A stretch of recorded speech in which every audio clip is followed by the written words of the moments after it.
What is going on, everybody? Bringing you another Dirty Dozen. That's 12 more traps out of the opening. And today, if you haven't guessed by the title already, we are going for the Italian game, or Italian game, depending on what part of the country you're from. My family's from Rome, originally. So here we go. E4, E5, knight F3, and then black responds to your knight development with matching their own with knight c6. And what separates the Italian game from the Scotch, the Roy Lopez, the Ponziani, etc., is move number 3, being bishop to c4.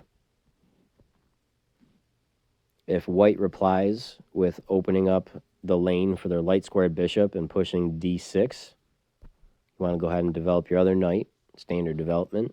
And if they bring out their light squared bishop pinning your knight to your queen, you may try to deploy the legal trap. Very famous trap. Some of the more experienced players may have already experienced this or deployed on them. A very important move, which most, novices miss, is pushing h3. It's very important because if the bishop backs out to h5 and doesn't exchange, you've already won the game. Game's in your palm. And we'll go back to this in a little bit and explain why that's vital. After the bishop moves to h5, you are good to go ahead and capture the e5 pawn, baiting, however you want to say it, black into capturing your queen. And if black does capture your queen, the game is over in 2 moves. What you do is take your bishop and capture the f7 pawn, forcing the king's only move to e7, and you finish it off with knight to d5 checkmate.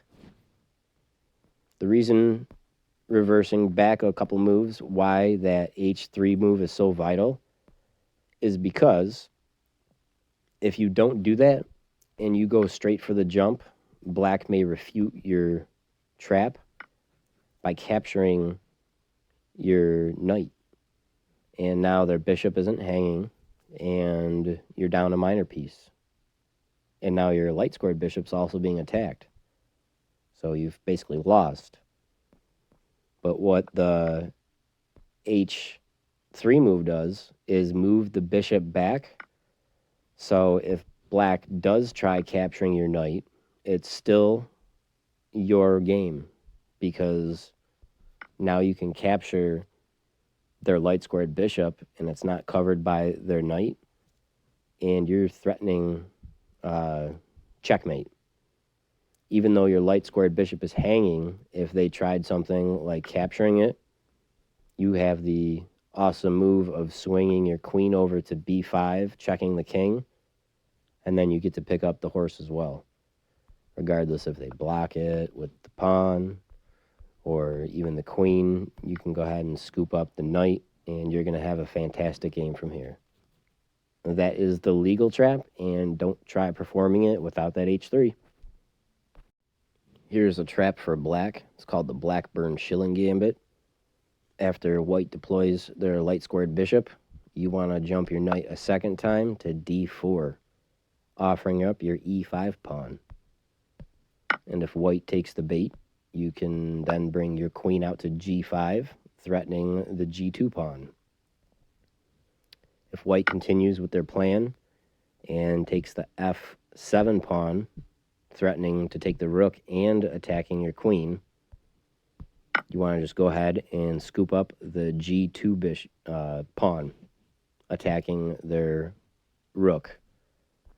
If they take your rook, you want to take their rook, forcing their only move, blocking the check with the bishop on f1.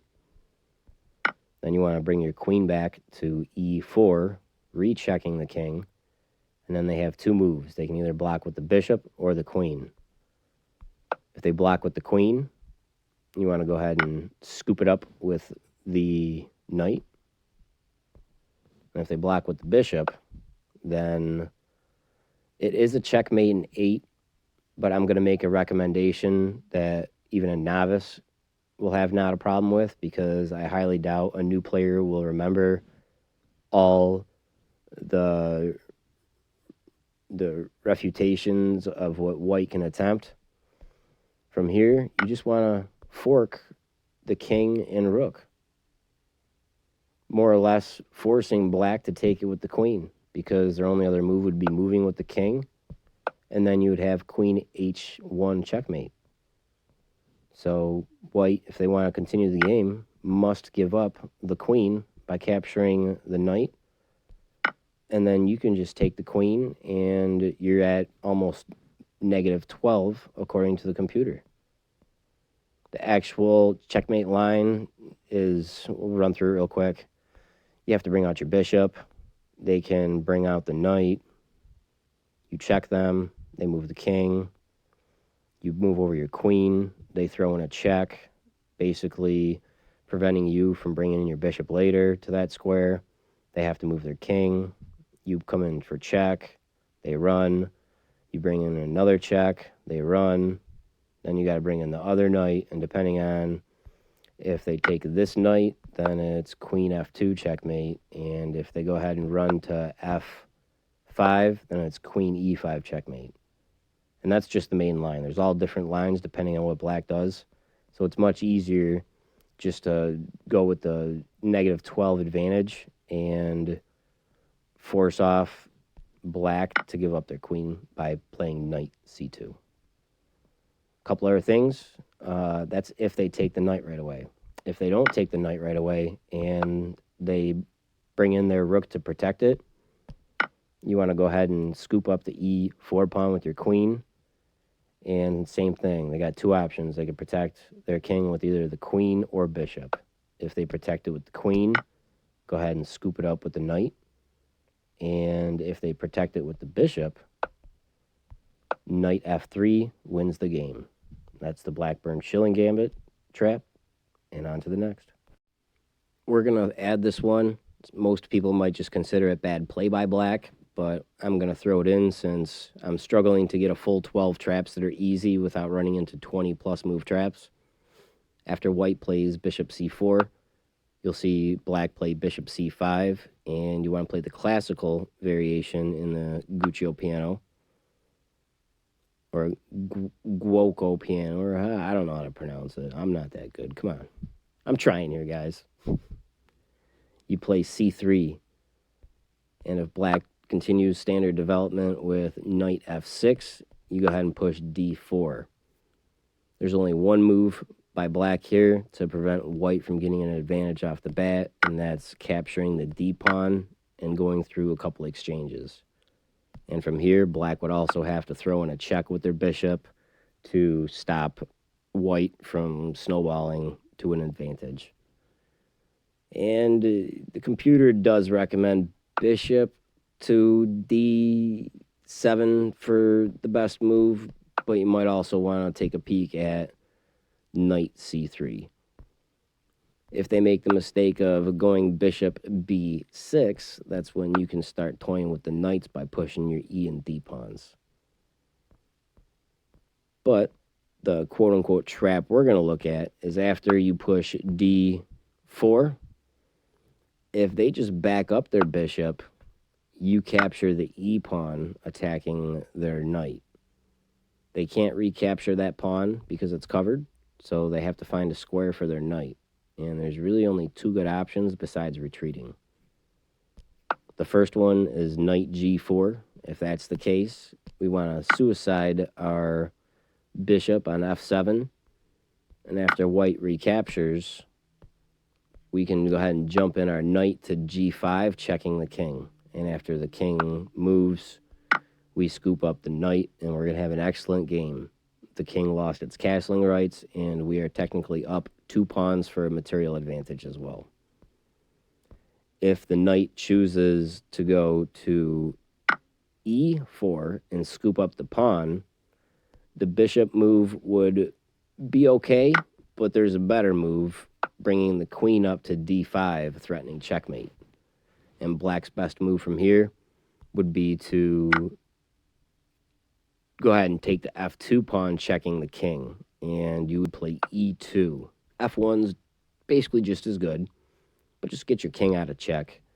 And then black would have to play queen e7 if they want any chance of surviving.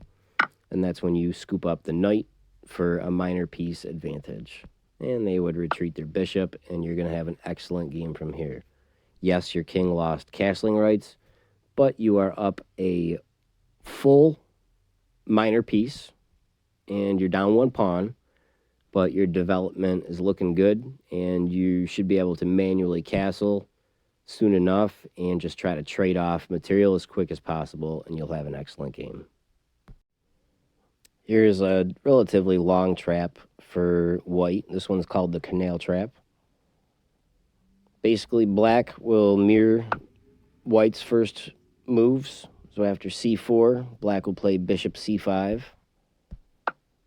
White will continue standard development with knight to c3. Black will continue with knight f6. White will push d3. Black will push d6. And now you bring your dark squared bishop to pin the knight against the queen on g5. Black will try to kick the knight out of the, or the bishop out of the way, and that's when you go ahead and exchange, capturing the knight on f6. Black will recapture with the queen, and that's when you jump in with the knight attacking the queen. Queen has no good squares, so you'll see it retreat right back to d8. And from here, I didn't hit that button. From here, you'll see white push c3, and black will reply most of the time with developing their bishop, attacking the knight. Because if the knight moves, then they can capture the bishop and start to mess up white's pawn structure. But you'll see white go ahead and push the d pawn to d4, attacking the bishop. So first things first, black will try to remove that threat with e captures d. White will go ahead and renew it with c captures d. And now you'll see black throwing a check, attempting to untangle cat's cradle. That's a game I haven't thought of in about 20 years, maybe even more. After the bishop goes to b4, you'll see white capture the bishop with their knight, leaving their light squared bishop hanging. So first in order, you'll see black capture the bishop, not the knight. And after that, then white will capture black's knight on c6. From here, black will recapture the knight with the b pawn. And now you'll see white play the move queen to c2. And here is where black will mess up big time. They see the threat that their bishop is under attack. If they tried defending it with a pawn, it would be kicked by white pushing a pawn. Honestly, their best bet is to push the pawn, and then after white pushes a pawn, black would capture, more or less threatening to take the minor piece. But odds are they're not going to find that move, and it's easier just to think, I'll defend the loose c6 pawn, because if the queen takes it, they're going to fork the king and rook. But this is a big mistake, because they can go ahead and play a4, attacking the bishop again. And now the bishop has to move to a6 if they want any chance on salvaging things. And that's when the queen can come in and take c6 pawn with check. And the bishop should fall. If they block with the queen, might be a good idea to pick up the knight, or the rook in the corner. And if they run with the king, that's when you can scoop up the bishop. And that's that. This is a trap for black. It's a famous trap called the Chigorin's trap. And it all starts off after white plays bishop c4, bishop c5. White will march d3, and your next two moves are transposable. Doesn't matter the order. Knight f6, white will castle, and you'll close up your pawns with d6. White will pin your knight, and that's when you march h6, attacking the bishop. If the bishop backs out to h4, you push g5, hitting the bishop again, forcing bishop g3. You continue marching your h-pawn to h5, weird-looking move, giving up your g-pawn. So the knight will come in and scoop up your g-pawn, threatening to fork the queen and rook because f7 is already attacked by the bishop. You will ignore that and push h4, allowing the knight to come in and fork. Notice how it's still in your favor? You ignore it again, and you capture the bishop. I know it says it's white's advantage. If you give it long enough, it will swing to black's favor, just because it's that long of a computer line. We'll wait one more second just to prove the point that it'll jump down significantly once the computer catches up. Let's say the knight scoops up the queen. Come on. Think, you dumb motherfucker. Starting to go. There it goes. After the queen gets captured, you play the move bishop g4, hitting their queen. They only have 2 queen moves, which don't get killed by the bishop since the f-pawn is pinned. There it goes, 0. It'll go down even more. Doesn't matter what they play. Let's say they go d2. That's when you jump up your knight to d4. And as of here, it doesn't matter what they play. They're either going to lose the queen or get checkmated. If they play something like knight c3, that's when you play knight f3 check. They can't march over the king because rook h2 checkmate. So they have to capture with the pawn. Once they capture the pawn, you recapture with the bishop. And they can throw what they want at you, but it's going to be checkmate. They can throw in a check. Go ahead and take the knight. They can try blocking with the bishop. You take the bishop. They can try marching up the pawn. You can take the pawn. They can try putting their queen on that column. You take the queen. But nothing they do is going to stop you from playing rook h1 for checkmate.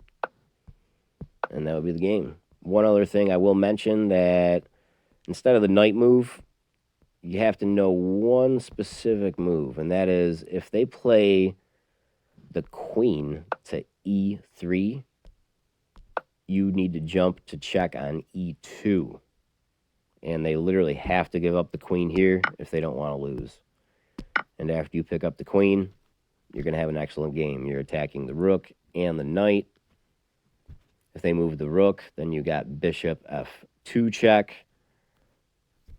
Bada bing, a bada boom. And that'd be that. Very nice trap for black here. After white's bishop c4, black plays bishop c5. And if white plays d3, you can play d6. If white castles, that allows you a very naughty, naughty trick. That's bishop to g4, pinning the knight. And if they do something such as developing their knight, then you can come in and add more pressure to the knight. There's not much that they can do at this point. So if they try something, there's not really much they can try here because you're about to mess up their pawn structure immediately, and it's not going to be good for them at all. So what they can try is bringing their bishop out to e3, and that's when you go ahead and capture the knight with check. And after the pawn recaptures, you slide your bishop over to h3, attacking the rook. And if they try saving the rook, it's going to be game over for them. Because now you're threatening to bring in the queen to g5 with checkmate, and all you got to do is remove the guard. Take out the bishop, and if they recapture, you swoop in with your queen with check. They got 2 moves. If they go to the corner, queen g2 checkmate. And if they run to f2, it's queen g2 checkmate.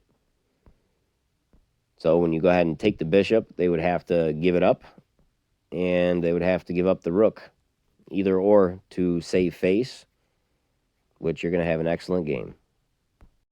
Here's a very subtle trap where you just get a small advantage out of the opening. After you move bishop to c4, if they play bishop c5, go ahead and play c3, the Gucci piano, or the Italian game, the classical variation, whichever way you want to look at it. And if black plays d6, you can push d4. And if they make the mistake of not trading off and just backing up that bishop, you go ahead and start initiating the trades. D takes E.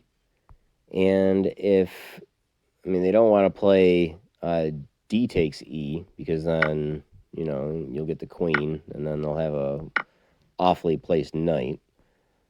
So they'll typically play knight take pawn on e5. And if that's the case, you go ahead and you capture the knight on e5 now. And they don't have a choice now, so after d takes e, you don't exchange the queens yet. You play bishop f7. And it's more or less trying to remove the guard. They cannot capture because the queen would fall. So they are forced to play king to e7, and then you can play queen f3, protecting your bishop, and now they have a very awkwardly placed king, and you should have an awesome game from here. Here's another common, cool, yet collecting black's pieces trap. After white's c4, black plays bishop c5. Go with the classical variation of the Gucci piano, I like calling it. Pawn c3. If black just plays standard development like d6, go ahead and push d4. And after a round of exchanges, e takes d and c takes d, black will typically throw in a check with their bishop. And white will either block with their knight or bishop, but you can try this one on for size. King f1. And if black isn't super careful, they will lose a piece. Let's say they develop a normal piece like knight to f6. Now you can push pawn to d5, attacking the c6 knight. Its best try is bringing the knight to e5, attacking the bishop, which isn't covered. But then you can bring your queen to a4 with check.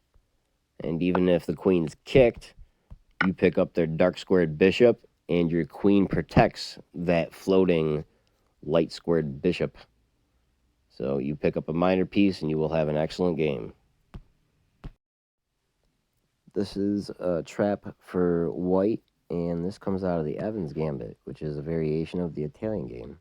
So after white's bishop c4, you'll see black bishop c5. You push the b pawn to b4, offering up a free pawn. And you do this to get an advanced motion on the center and gain some tempo. Because after black's bishop captures, you push c3, kicking the bishop. And if they return to their previous square, then you can push d4. More often than not, instead of moving it again, you will see black capture the d pawn with the e pawn. And we don't want to capture back. We want to go ahead and castle here. Because if black gets greedy and takes that second c pawn, we have an awesome move. Bishop capture f7. If black captures, then we have queen d5 check. And once they nullify the check, we pick up the bishop, and black has lost their right to castling. They are lost 2 pawns on their king side. You're ready to scoop up the other pawn that's sitting on c3, and you should have a fantastic game. The next trap is in this line, only if black does not take the c pawn, we have something else we can try. On to the next. Just like the last trap, after black pulls bishop c5, you play the Evans Gambit, pushing b4. And after the black bishop captures, you push c3. And if they go back to c5, then you push d4. And if black captures the d pawn, we go ahead and castle. And if they do not capture the c pawn, like the last trap, and instead play the strongest move, d6, because they know better, now it's time to recapture the d pawn. And it'll kick the bishop out. And this move is pointless now. That would lose big time. You'll see them retreat their bishop back to b6. And here we can go ahead and push the pawn on the d file up to d5. Most people will go ahead and move the knight. That's perfectly fine. But this trap covers if they get froggish and move the queen to f6, trying to attack the rook in the corner. And if that's the case, we capture the knight with our pawn on the d file, and we let them. And after queen picks up the rook in the corner, several awesome variations of what you can do here. My recommendation is going to be taking the f7 pawn with the bishop. And we have a lot to cover here, so pay attention. If the black king, first of all, does not take the bishop, then we want to go ahead and capture the knight. And after the rook captures the knight, my recommendation is moving the pawn, the e pawn, because if they want to stop it and capture with the d pawn, it's checkmate in 8. You go ahead and bring your queen up to d8, checking the king, and they only have one move. And after that, that's when you can jump up with your knight to g5, and the king only has one more move. And then from here, it's just going to spiral more or less out of control. You want to pick up the rook from this position, and from here, black typically will pick up your knight. And then once they do that, you can go ahead and bring your queen to f7, checking the king. They can't take the knight because it's covered by the bishop, so they only have one move. That's pushing it king to h6. And then from here, we bring our knight to e6. And now the king is checked by the bishop. So they have to. It's the only move to stop, other than this bishop, and then it would just be check, and they could block with the pawn, and then it would be checkmate. So they have to give up the queen, and when they give up the queen, that's when you can go ahead and take the g7 pawn, and now the king has one move into h5, and then once the king moves to h5, that's when you go ahead and take the h7 pawn, and they got two moves. If they block with the queen, that's when, what do we got here?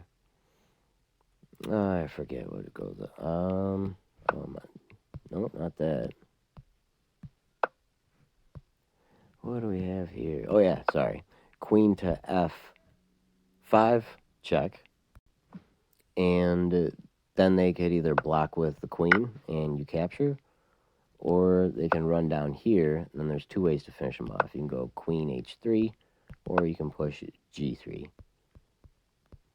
If they don't block with the queen, they could technically run to g4, and then you have queen h3 checkmate.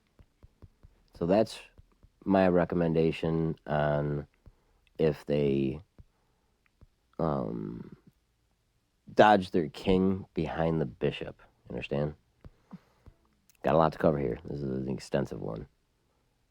So if they do take the bishop, let's say, Now you come in with your queen, and you move it to b3 with check.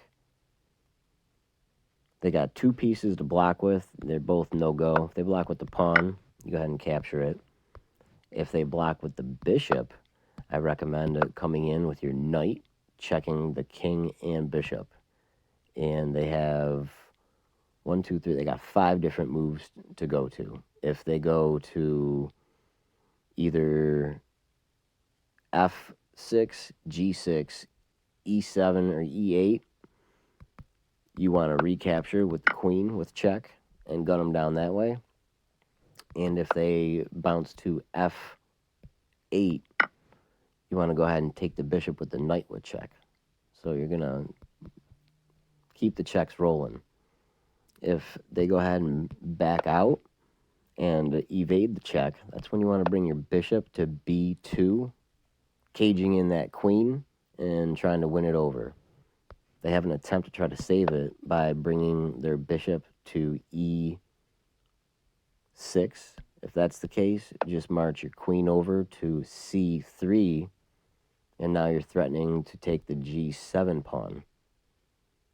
And there's really not much that they can possibly do to foil this attack. 1 second, I gotta sneeze. All right. After you move your queen, they really don't have much to stop you from taking that g-pawn, so they're probably going to try to get out with their queen. If they take the a2 pawn, that's when you go ahead and check on g7 and forcing the king over to e8. And after that, I would recommend moving the knight from b1 to d2. And you're just going to slowly bring in your army. There is no direct reason to try to take the rook right away, because you're going to gobble that up on the next turn to be.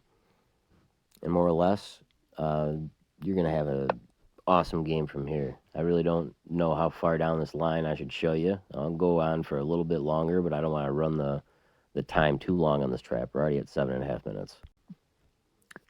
From here, they really don't have too many tries. If they try, making a hole for their rook to breathe, you're going to go ahead and capture the rook. And if they try moving their queen to get rid of the pawn, you want to go ahead and take the b pawn with the c pawn, threatening the rook now. And they're obviously going to move the rook to try to, attack it. And that's when you got so many options. I really don't even know what to do here. Pick and choose. Pick and choose, dude. I think that's where we're going to cut this one off, but you slowly want to bring your pieces in for the attack and try to exchange off pieces. Bishop move like g7 looks good. d4 doesn't look too bad. You can go bishop c1, c3. You probably want to leave your rook there for a little bit, but you more or less are going to have a fantastic game. I mean, look at your pieces compared to Black's pieces. You're up about 4 points, and this is the best outcome for Black once they committed to taking that rook. And on to the next. Here's one for the record books right here, ladies. Bring your knight out to c5, and if they close their pawn chain with d3, that's when you can try the awesome move f5. Doesn't score well at the computer at first. If white tries getting froggish and doing a fried liver kind of attack, going for f7, they're in for an awesome surprise. You want to go ahead and push f4. If they take your knight with the bishop, you can go ahead and take their knight as well, not the bishop. And they'll try to save their bishop, because if they try saving their pawn, they'll lose their bishop. So then you can come in and scoop up the g2 pawn, forcing them to play rook f1. And if that's the case, then you can push d6, looking to bring your bishop in the action too now. Let's say they trade off the knight, you recapture. Their best bet is honestly making breathing room for their queen, but I highly doubt they're going to find that knowing what's going on. If they try making a developing move like bring the knight to either of those squares, you can bring your bishop to h3 now, making a battery on the rook. And from there, they can try bringing their queen out to f3, sorry, d. And from there, you more or less want to go ahead and just take the queen. And after the knight captures your queen, you can capture the rook with your bishop, and you're going to be up some awesome sauce. If they end up just checking you, that's when you just want to sidestep, and their best move is probably just backing up the knight, because they can't move the bishop because they'd lose the knight, so they got to try to protect it. And if you try attacking it with a pawn, they can come in with a queen, but that would be a horrible mistake. Horrible mistake. Because then you could just jump your knight to f6, attacking the queen, and now the queen's got to dip. And when the queen dips, they're going to lose first the knight, and then they're going to lose the bishop. But the main line we're going to be discussing for this whole scheme is what happens if they bring the knight to f7. You got to move your queen, can't lose that, so you bring it to h4, threatening checkmate, queen f2. A couple things that they could do. If they try marching up the pawn, that's when you want to just tuck the king, or the queen, I'm sorry, to h3. And if they see that everything's good and they take your rook, it's no good. You push d5, attacking their bishop. And if they make the mistake of capturing that pawn, you see the computer take a second to get kicked up. Yeah, because you have bishop to g4, attacking the queen. They got two options. They can try running with the queen, or they can try blocking with the pawn. Either way is not going to end good. If they block with the pawn, you can ignore that, and you can capture the g pawn with the f pawn, because you're looking to push that to g2 and get another queen. If they so happen to not see it, you just go ahead and march up, and there's little they can do. If they want to stall it, they can move the rook over to g1. You can capture with the bishop. They can try bringing in the queen. No buenos. The other thing that they can do, if they don't want to block with the pawn, is they can move the queen to d2. And in that case, jump your knight to d4, because the f3 square would fork the king and queen. So you might see there's not too much that they can do here. Everything's covered. If they do something like bring out the knight, you can just go straight for a checkmate threat first, because queen capture rook on h1 would be checkmate. It is automatically checkmate in 7 here, but anything they do is more or less just going to be delaying the inevitable from this point.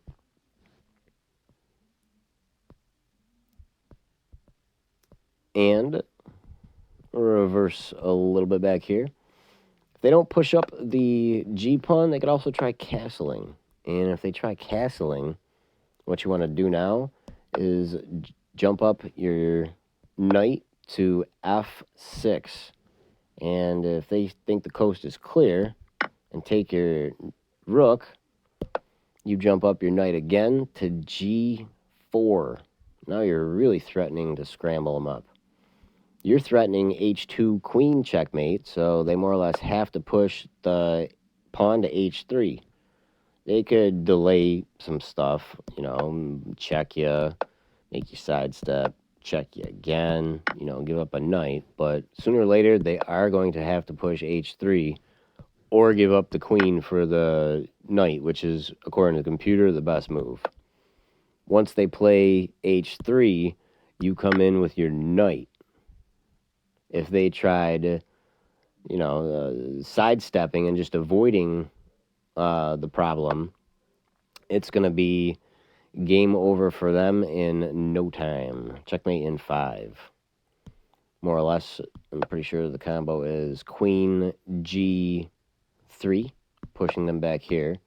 And then once the king's on g1, it's a double check with knight h3, forcing them to the corner. And then once it's h3, I'm pretty sure it's going to be... no, that's perpetual. I'm going to cheat. What is it? Bishop g1. Oh, yeah, duh. Bishop g1, threatening queen h2. And if they, let's say, take it with the rook, you got checkmate with knight f2. And other than that, they can, bring in the queen or whatever, but regardless, they're going down. If they do decide to take the knight, then it's queen capture, rook on f2. And once the king goes to the corner, you want to push your f-pawn to f3. And now you're threatening queen g2 checkmate. They can't take the pawn, because then that would be queen g1 checkmate. So they're really out of options. They more or less have to capture. And then once they capture your f-pawn, this is when you can push d5, getting your light-squared bishop into the action. And there's really not much that white can do. I mean, there are odd options. If they move the queen anywhere, it's automatic checkmate or loss of queen. And if they try bringing any other piece in the action, it's a loss. Queen here, you got checkmate. Queen here loses the queen. Queen here loses the queen. Queen here loses the queen. Queen here loses the queen. So what are they going to do? Bring in the knight. And if they bring in the knight, then you can just bring in the bishop, and now you're threatening queen g2 checkmate on top of queen g1 checkmate. And that's basically how the cookie crumbles on this one. I don't think this video would be complete if it wasn't for the 2 knights defense and the fried liver attack with knight to g5. Black's best bet is pushing d5, and you want to capture with the pawn. So after e takes d, some people, if they know the alternate line, will play knight to a5, and if that's the case, I recommend pushing d3 and allowing the exchange, and therefore you don't drop the d pawn right away. But we're primarily going to be looking at them recapturing with the knight on d5. If that's the case, you want to sacrifice your knight on f7. I thought about doing the Traxler, but that deserves a video on its own, and that would add another 25 minutes to this video to do it justifiably correct. So after the knight comes in, the king is going to recapture, and that's when you bring your queen out to f3, checking the king again. King's got 5 moves, but before that, let's look at, they can technically block with the bishop, which would be a horrible mistake. They could just go ahead and capture the bishop for free. If the queen blocks, that's when you want to go ahead and check the king and get the free minor piece, the knight. Those all lose. And out of these 5 moves, one of them doesn't drop a minor piece. The correct move is bringing the king to e6. And then all the other ones will lose the knight by the bishop. And the worst of the worst is if they tuck back to g8. Then you could play bishop, capture knight on d5, and it's checkmate in 2. They can either block with the bishop, and then you capture game over, or they can capture with the queen, you recapture with check, and then they block with the bishop, and you capture checkmate. So let's look at the line where they play properly and defend the knight with the king. If this is the case, you want to add pressure and bring your knight to c3. They got 3 attackers on the knight. They got 2 options to play properly. They can bring the knight here, or they can bring the knight here. So b4 or e7. If they play e7, that's the bad move. They kind of block in the diagonals on the queen and dark squared bishop. If they do that, push d4. And if they capture, they just boo-booed big time. And that's because I know it doesn't really look logical, but you bring your bishop out to f4, and you give up the knight, and then you castle queenside, and that knight is pinned in 2 different directions, and you're looking to bring the rook on h1 into the battle, and the whole card castle is going to come tumbling down. If they play knight to b4, you just want to castle, because they can't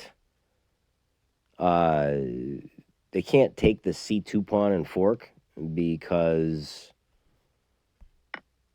basically they're dropping the knight on d5. That comes with a check, and they have to defend the knight again before they can come in. So castling is safe, and then you're going to have to push the c pawn to c6, and that'll give you an opportunity to do what you got to do. And if that's the case, I would recommend pushing d4. And if black makes the mistake of capturing, it's game over for them again. You also might want to consider bringing the rook to rook e1. It definitely scores a lot better and basically puts the king in jeopardy right away. If you go to the move order, they basically have 2 moves. They can go d7 or d6 because everything else is pinned. If they go d6, then you have queen g3 check, and then their best move is actually bringing the king up to the 5th row, and then you can kick the knight. And their best bet is to counterattack at your bishop, and then you take them with check, and you can basically save your bishop. You exchange, and then you slide out, and you're going to win the exchange. And back here, if they choose to go king to d7, then you want to go ahead and take the knight. They're going to capture your guy. Then you're going to come in here for check. They can block with the bishop. Then you can go ahead and add pressure with your dark squared bishop. Knight's going to come in and exchange, but that allows you to take with the rook. Don't worry about it. They're not gonna take with the rook, because if they did that, then boom, the queen will fall. You can look up the computer lines. It forks off in 1,000 different directions, but moral of the story is way back here, if black doesn't know what they're doing and they don't play king to the 6th row, game over. And if they do know that move, prepare for a fight. You were the one that chose the line. Thanks for watching.